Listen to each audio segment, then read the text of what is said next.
परीक्षा दी, ICS की परीक्षा पूरे भारत में टॉप किया है इन्होंने। ये क्या है, नेताजी सुभाष चंद्र बोस जो है उनको भी इन्होंने ट्रेनिंग दी थी।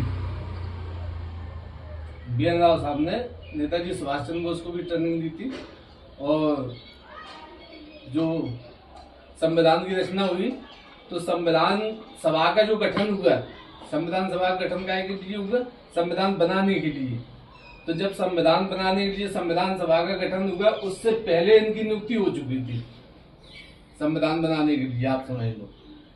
तो इन्होंने मतलब नियुक्ति होने के बाद इन्होंने केवल भारत का संविधान नहीं बनाया है, इन्होंने एक देश का और बनाया संविधान। आप बता सकते हैं कोई कहाँ का बनाया? बर्मा। इन्होंने पहले बर्मा का संविधान बनाया। तो बर्मा का संविधान बनाने से अंग्रेज बहुत खुश हुए। अंग्रेजों के अंडर में ही आता था बर्मा उस समय, वो भी स्वतंत्र हुआ था उसी समय। तो अंग्रेज बहुत संतुष्ट हुए और इन्होंने इनकी जिम्मेदारी दे दी। अब चूंकि जो जज थे उस समय भारत के सबसे बड़े चीफ जस्टिस, तो ये क्या है कि संविधान सभा में संसद के सदस्य तो थे नहीं और इनके बिना संविधान बन नहीं सकता था। तो उन्होंने क्या किया, नेहरू जी ने एक पद क्रिएट किया है। वो पद क्या था? संवैधानिक सलाहकार।